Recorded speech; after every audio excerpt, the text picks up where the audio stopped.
學葡萄酒咧最重要嘅嘢咧，其實就係分佢嘅風格同埋類別咯。因為咧咁樣我哋就可以知道點樣去配菜或者自己啱飲啲咩嘅葡萄酒。咁接落嚟咧嘅影片我哋就會探討下呢個元素噶啦。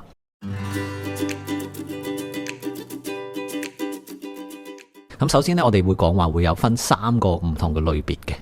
第一個咧就叫靜態葡萄酒，即係其實咧我哋去餐廳食嘢嘅時候咧，有啲服務員咧就會問我哋你要 still water 定 sparkling water？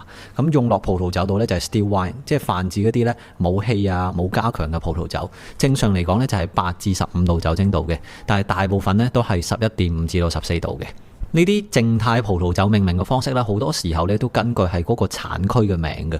有陣時候咧就會用提子嘅名啦。不過咧葡萄酒，我覺得對於新手去學，即係當年我咁樣去學嘅時候，最困難就係呢一點，因為我哋係唔會知道法國嘅 Burgundy 同埋 Sancerre 喺邊噶嘛。咁啊，仲要去諗翻佢哋係用咩提子咧，對我哋係比較困難嘅。咁我哋咧成日都會咁樣講嘅。我哋香港澳門人實會知道清遠啊同埋潮州喺邊，都知道一個係食雞，一個係食牛丸嘅。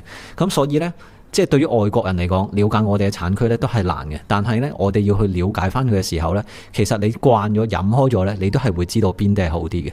例如啦，好似我哋有法國嘅 Sancerre 啦，有 Burgundy 啦，西班牙嘅 Rioja 啦 Chianti。咁我通常咧就會建議學生咧去稍微了解基本嘅嗰啲外語啊，即係譬如西班牙嘅 Rioja 係西班牙文嚟噶嘛，意大利嘅 Chianti 係意大利文嚟噶嘛。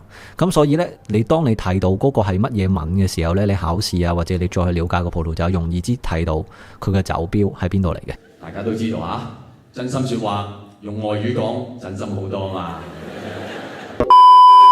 用個 example 睇下啦，即係如果我哋想買一個 Sancerre 就係左邊嗰個啦，喺個 label 上面咧，你就會睇到大大隻字 Sancerre。不過有陣時候咧，就好似右邊個 label 咁玩你嘅 Rioja 嗰個字係細少少，所以咧其實你去學葡萄酒咧，有一樣嘢係非常之幫到你，就係你習慣咗睇呢啲字。咁你習慣咗睇呢啲字，知道係乜嘢之後咧，你去揀葡萄酒嘅時候咧，你就知道嗰個 Sancerre 呢個字原來係一個白酒嚟嘅，係用 Sauvignon Blanc 提子度做嘅。咁 Rioja 咧就係一個紅酒嚟嘅，西班牙葡萄酒嚟嘅。咁再接落去就係好似我哋了解先前嗰課講嘅天氣啦，究竟係熱定係凍啊？個葡萄酒點樣會俾個天氣影響個味？當你知道呢個邏輯嘅時候咧，葡萄酒就會變得相對之容易去揀嘅啦。Sparkling wine 咧就唔代表係 champagne 嘅，champagne 只係一個地方嚟嘅啫。千祈唔好好似啲冇學過人就話一啲30蚊嘅就話係 champagne，你真係絕對係會俾人笑嘅。你冇死到啊！哎呀，我得償所望，識咗你咁嘅朋友，我點捨得死啊？咁呢啲氣泡係點樣做出嚟嘅呢？9成9咧就係用2次發酵去做出嚟嘅，即係再發酵多次，將發酵時候我哋之前講過嘅二氧化碳 trap 住咗佢，唔俾佢放出嚟呢，咁就會形成呢啲氣泡啦。咁呢啲 sparkling wine 咧開咗，因為就冇咗個壓力嘅關係呢，啲氣泡呢就會出嚟噶啦。Champagne 其實呢，佢嘅 label 上面係有寫住 champagne 嘅，咁非 champagne 呢，佢唔可以寫 champagne呢個字嘅，佢可以寫 champagne method， 咁咧就代表其實係一個商標法嚟嘅。所以你見到葡萄酒寫住 champagne 咧，咁就係正牌咯。但係咩其他乜都冇寫 champagne， 你就唔好叫話香檳啦。另外啦，咁其實咧 champagne 係通常比較貴嘅，200-300蚊左右一支。咁你喺超級市場其實見到好多氣泡酒嘅，包括 Cava 同 Prosecco。你會見到個 label 係咁樣 ，Cava 係左邊嗰個啦 ，Prosecco 係右邊嗰個啦。Cava 就係一個西班牙嘅 ，Prosecco 咧就係意大利。咁你留意到啦，其實頭先意大利嘅葡萄酒好啊，好多時候咧都會有個 O 字尾嘅，咁你留意到呢樣嘢嘅時候咧，就會比較容易知道邊一樣係意大利酒啦。例如好多意大利嘅名牌 Giorgio Armani 啊，嗰啲 Giorgio 啊，嗰啲都係 O 字尾嘅，咁咧可以令你容易啲記得少少啦。強化葡萄酒咧就係發酵嘅時候或者發酵完咗咧，加一啲高濃度嘅酒精落去。咁本身嘅葡萄酒可能得10零度嘅啫，咁加咗啲高濃度嘅酒精落去，個酒精度咪會變高咗咯。咁個例子咧就包括 Sherry 西班牙嘅 Sherry 酒啦，同埋葡國嘅砵酒。左邊嗰個係 Sherry 酒啦，右邊嗰個係砵酒啦。咁呢度做咗個少少 summary 去話俾大家聽啦，就係靜態嘅葡萄酒，即係我哋講紅白 rosé 啊嗰啲咧，或者有啲人話橙酒啦，咁啊8至15度嘅氣泡酒咧，通常就11至13，但係強化酒咧就去15至到22度嘅，因為強化酒添加咗額外嘅酒精濃度啊嘛。咁呢度都補充多一樣嘢話俾大家聽咧，就係酵母咧正常大概咧就喺15度嗰度死嘅，咁所以咧佢係發酵唔到高過15度酒精度嘅，所以過咗15度嗰啲通常都係加強噶啦。接落嚟咧，我哋就唔同嘅角度去理解葡萄酒嘅風格啊、顏色啊、結構啊、香味啊等等。咁第一個咧，我哋會講顏色嘅。顏色其實咧，在我而言咧，就係最唔重要一樣嘢嚟嘅。因為咧，譬如好似香水咁，香水我嚟聞嘅啫嘛，你唔會注意佢嘅顏色噶嘛。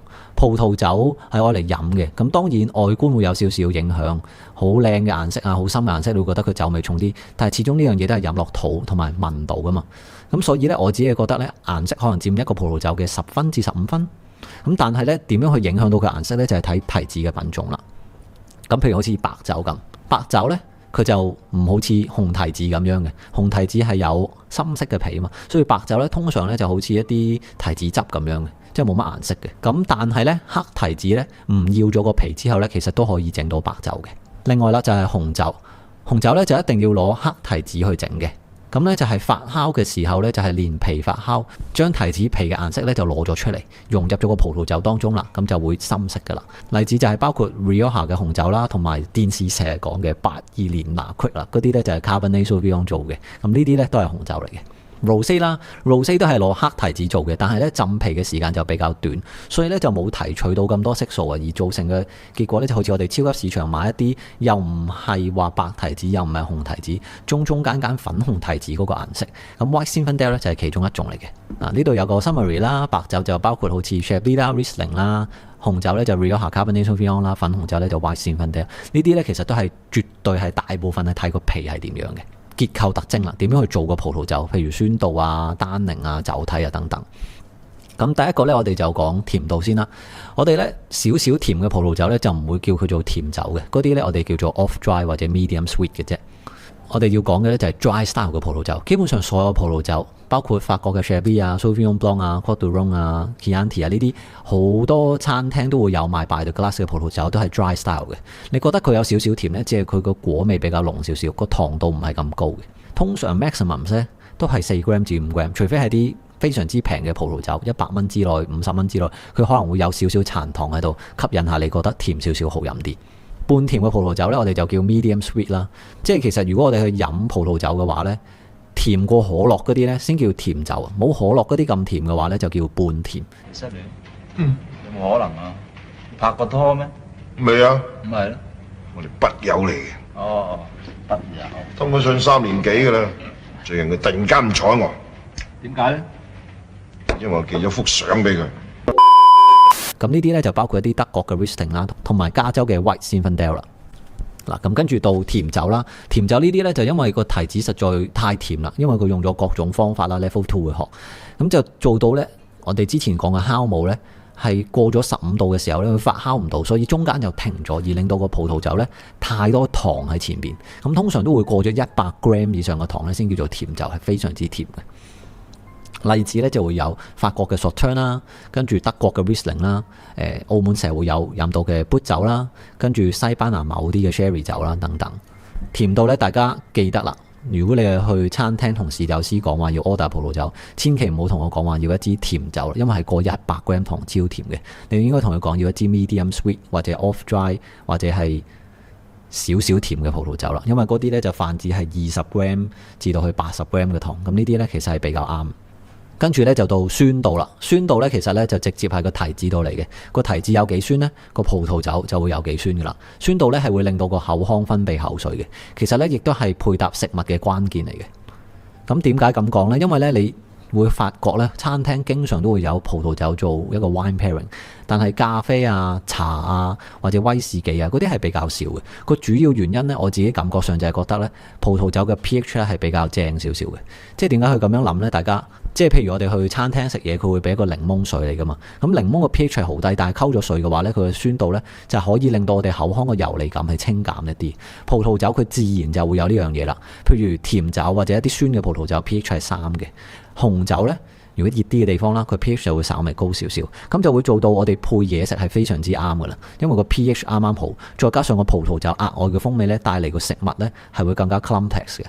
咁如果唔夠酸嘅話就唔好飲啦，太酸嘅話你就會覺得酸得滯啦。咁例子有 Chablis 啦，有 Chianti 啦，或者 Sauvignon Blanc、Riesling、Cabernet Sauvignon、Pinot Noir 等等嘅唔同提子品種。其實如果你識得配咧，係可以玩得好癲嘅。即係譬如好似一個 Chardonnay 好酸嘅 Chablis 咁樣，我哋之後嘅課堂會講呢個提子品種啦。我哋有同學咧係攞嚟配咕嚕肉，係發覺非常之正嘅。咁好多人都話classic 就係配生蠔。你跟住啲罐頭去玩咪食生蠔咯，但係你食咕嚕肉多定生蠔多？咁如果你食咕嚕肉嘅時候攞啲蛇 B 出嚟俾啲 friend 試到，覺得超好飲型，定係你食個生蠔嘅時候攞啲蛇 B 出嚟型啊？哇，好有型啊！呢個你自己去斷定咯。好啦，甜度同酸度嘅平衡呢個係非常之重要啦。我哋呢係會飲檸茶呢樣嘢噶嘛，咁每個人嘅口味係唔同嘅。譬如有啲人就中意酸啲，咁佢咪叫得3成糖咯，少糖咯。咁但係有啲人中意甜啲，咪會落全糖咯。咁所以呢，即係如果你唔熟悉自己嘅口味，叫 sales 去介紹你個葡萄酒嘅時候，其實就等於你去飲檸茶，你去唔同嗰個廢水店講話自己要幾多糖度，係好難啱。單寧呢就係嚟自葡萄皮啦，好多人講就會話帶嚟苦味嘅，其實唔係好正確嘅，因為書係講話帶嚟口腔乾澀嘅感覺，但係實質上呢，如果佢曬得熟嘅話呢，單寧係唔澀嘅，或者係陳年得耐呢，單寧都係唔澀嘅。呢個呢就涉及一啲比較深啲嘅知識，我就唔打算喺度詳細展開。但係你千祈唔好同人哋講話呢個高單寧就係好澀，因為非常之尷尬嘅事情嚟嘅。我們對公眾都話，謝謝。好啦，咁有啲咩係高單寧嘅葡萄酒呢？法國波爾多啊，意大利嘅 Chianti 啊，低單寧嘅呢就係法國嘅 Beaujolais啊，同埋某啲好似用 Pinot Noir 釀造嘅葡萄酒啦。酒精度啦，大部分呢都係介乎於11.5度至14度之間嘅，有啲呢就去到15度。咁好似我哋頭先剛才講啦，有甜酒呢就會低過8度嘅。咁啊，高酒精度嘅例子呢就好似 Châteauneuf-du-Pape 啊，同埋加州嘅 White Zinfandel。接落嚟呢一部分呢，因為太多提子、太多葡萄酒啦，咁呢，我哋就會留翻後邊有一個 chapter 呢係講呢啲特別嘅葡萄酒，再慢慢一個一個咁解釋。酒體係非常之重要嘅，因為你熟悉酒體嘅話，你就會知道點樣去配葡萄酒啦。即係 based on 我之前去過咁多個國家旅行，再加上我自己做過餐廳嘅經驗呢，酒體係最容易明白、最容易配得啱嘅嘢。咁點解咁講呢？嗱，呢度有啲例子係輕型酒體、中等酒體同飽滿酒體，我就唔一一 go through佢啦。但係呢，我哋去諗一樣嘢就係，譬如一個刺身，你去倒一個好濃味嘅牛柳汁落去，咁會發生乜嘢事呢？你會食到刺身味定牛柳汁呢？咁啊，梗係牛柳汁嘅味道啦。咁你就幻想啦，呢個牛柳汁其實就係你個葡萄酒。咁你食緊刺身嘅時候，會唔會用個咁濃嘅葡萄酒去配落個刺身呢？絕對唔會噶嘛。你一定係要用啲淡啲嘅。啲人就成日講話champagne 啊，甚至乎淡啲嘅，譬如 Riesling 啊、dry Riesling 啊，呢啲就適合配刺身啦。但係換句話講啦，譬如我哋都係用翻牛一啲咁重嘅味道，用翻牛柳汁，係咪非常之配搭啊？冇錯啦。咁呢啲嘅時候，咪用啲濃啲嘅葡萄酒咯。其實 food pairing 就係咁簡單啫嘛。所以好多時候呢，我哋就要睇翻個食物究竟係幾濃，咁啊去配翻個酒，咁係非常之簡單。一啲總結啦，咁我哋有睇甜度啦，有睇酸度啦，有睇單寧，有睇酒精度同酒體啦。基本上咧 level 1咧係非常之簡單嘅，但係咧我希望大家，如果你有睇緊呢段影片咧，呢啲咧我哋都去學識下。譬如上堂品酒嘅時候咧，去感覺下嗰啲酸度啊、甜度啊、單寧係點樣嚟嘅，唔好求其話 medium 就算，高就算或者低就算，一定要去對比翻你旁邊嗰啲葡萄酒究竟係幾多。因為 at the end of the day， 你最清楚你自己嘅口感，你最清楚你朋友嘅口感，或者你最清楚你另外一半嘅口感。咁你可以知道佢哋中意食啲咩嘅時候，調整你嘅酒體啊，或者調整你選擇單寧嘅葡萄酒啊，咁就可以令到成個 gathering、成個 party 係最 fulfilling 噶啦。好啦，咁呢度再加多啲嘢啦，就係香味同味道啦。其實香味同味道呢係好容易去聞到嘅，只要有一段時間去練習嘅話，就會聞到出嚟噶啦。咁第一樣嘢呢，我哋就會講水果嘅香味啦。即係譬如講 Cabernet Sauvignon， 佢就話 classic 係有個黑醋栗，即係黑加侖子利賓納嘅味道嘅。我哋之後講唔同嘅提子品種嘅時候呢，就會講佢哋有 classic 嘅咩香味。但係呢，你記住呢個 classic 嘅字，classic 嘅字就代表唔係所有都有，有啲 Cabernet Sauvignon 係冇呢啲咁嘅味道。我學嘅時候呢，啲阿 Sir 就會灌輸咗話Chardonnay 係有菠蘿味，跟住呢 Cabernet Sauvignon 呢就係有黑果味，但係其實唔係全部都有。所以我自己學到去中間呢，甚至乎去到 Diploma 嘅時候呢，我都會懷疑緊自己嘅味覺係有冇問題。個原因就係唔係喎，呢支我真係聞唔到啊！但係點解阿 Sir 話係有呢？其實原來真係唔係支支都有嘅，所以呢，你哋上堂嘅時候真係要注意個老師去點樣講嗰樣嘢。如果你聽落去係真係好似背書咁樣講呢個有嗰啲咁嘅味，而唔係話真係喺個葡萄酒度揾到嘅話呢，咁你哋就要小心啲 input 你嘅 data 落你嘅 vocabulary bank 入邊啦。如果唔係嘅話，你後面呢就會好似我之前咁樣撞晒牆，跟住後面就要嘥好多時間先搞翻正嗰啲嘢。氣候對果香嘅影響，我哋之前有講過啦，熱嘅地方就會有熟啲嘅水果味啦，凍啲嘅地方就會有清涼啲，譬如檸檬嘅味道啦。即係好似我剛才講嘅例子 Chardonnay 係啊有菠蘿嘅味道，但係 Chablis 一啲咁凍近巴黎嘅地方係冇菠蘿嘅味道，係會變咗做檸檬味。如果你有聽到呢度嘅呢，就真係請大家注意下呢一樣嘢啦。更加清晰啦，涼爽嘅氣候會有蘋果味啦，溫暖氣候咧就會有菠蘿味啦。呢啲係 Chardonnay 嘅特徵。咁橡木桶氣味有雪松啊、丁香啊、椰子啊、煙燻啊同香草味。其實簡單一句嚟講咧，就係一啲好似甜嘅味道，但唔係生果嘅味道。當你聞到呢啲味道嘅時候咧，你就會掌握到木桶噶啦。通常啲同學如果 skip 咗 level 1直接讀 level 2嘅話，佢好多時候上到第3、4堂已經掌握到呢個木桶味道。其實如果個阿 Sir 識得教嘅話咧，非常之容易辨別呢個木桶味道。當時候我又係撞板，我起碼學咗2年先揾到個木桶味出嚟，就係老師冇特登去教我哋去辨別出嚟，因為 level 3嘅 system 就係得分制，而唔係話你真係要揾到嗰樣嘢。咁啊，雪松、丁香、椰子、煙燻啊、香草，其實咧好簡單嘅，即係我自己覺得你走去買下香水啊，揾下啲嘢試下香水，你會揾到好多咩木調啊、花香啊。即係女士，我自己覺得聞香係比較容易嘅。我自己有做過一啲 retail，有接觸過啲香水，嗰段時間都係真係有幫助到我。其他香味啦，青草啊、花啊、草本啊，呢啲係提子品種特色嚟嘅。即係譬如我哋食一啲，譬如三杯雞啊，又會落個蔥啊嗰啲咁嘅嘢。其實咧有呢啲提子品種特色咧，係可以好幫助到我哋配菜嘅。呢啲係非常之正嘅嘢嚟嘅。不過我哋就係開 food pairing 嗰堂嘅時候再慢慢去講香味來源啦。呢度係少少 bonus 啦，就係分3樣嘅。呢個咧 level 2會講得比較多。咁啊有包括提子本身啦、釀酒個過程啦、陳年期間嘅啦。咁呢個咧我哋再學落去咧就會慢慢了解到每一個香味究竟係點樣嚟，而每一個香味咧係點樣配菜可以幫你 elevate 到個菜。咁有陣時有啲凍，有啲唔好嘅配菜，又可以知道某啲葡萄酒去配呢啲菜咧係唔啱嘅。咁啊呢啲後邊再延伸嘅話題啦。咁咧at the end of the day 咧，品酒技巧咧都需要一啲時間去培養嘅。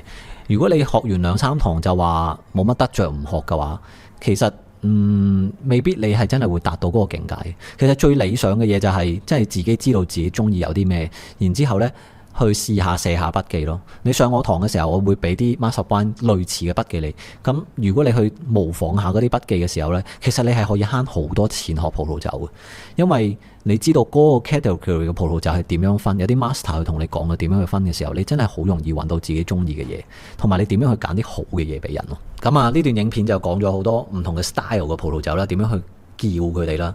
希望大家可以知道我哋葡萄酒專業嚟講，究竟點樣分單寧啊、酒體啊之類嗰啲咁嘅嘢。咁當然，如果你有上實體課，希望你老師都可以幫你把握到呢啲技巧，去再去進一步嘅 step 啦。好多人咧都會跳咗 level 1唔讀，跟住就直接讀 level 2。其實喺外國係好正常，但係如果你真係冇讀過葡萄酒，而又唔係好熟，跟住直接跳咗去 level 2嘅話呢，你可能一次過你就發現20-30個提子品種係會有比較壓力噶啦。所以呢，就整咗影片，希望大家可以聽下、了解下先再去讀 level 2。keep 住去試 keep 住去飲多啲，對比下啲葡萄酒呢，你就一定會揾到你自己中意嘅葡萄酒噶啦。好啦，影片就去到呢一度啦，下段影片再見啦，拜拜。如果你睇到呢一度呢段片，應該冇悶親你，可能你仲一邊睇一邊飲添。我一向唔太中意一開場就叫人撳 like，因為嗰陣你都未知自己中唔中意條片，所以呢，我哋就放喺最後呢一度先開口。如果呢段片有幫助你對葡萄酒有更清晰嘅理解，你又覺得用廣東話講葡萄酒本身都幾小眾，受眾好少，你又想支持我哋可以繼續用廣東話做更加多嘅內容，除咗可以幫呢條片按個 like、留言或者訂閱之外，仲可以去 Patreon 支持我哋。喺 Patreon 入邊，我哋有更加多嘅內容，你又可以閂咗個螢幕，用耳機當 podcast 咁一路搭車、煮飯、返工聽都可以。連結我哋放咗喺下邊嘅 description 同埋置頂嘅留言嗰度。多謝你聽到嚟呢一度，飲酒唔使急嘅，學酒都係。我哋下一條片再見啦，拜拜。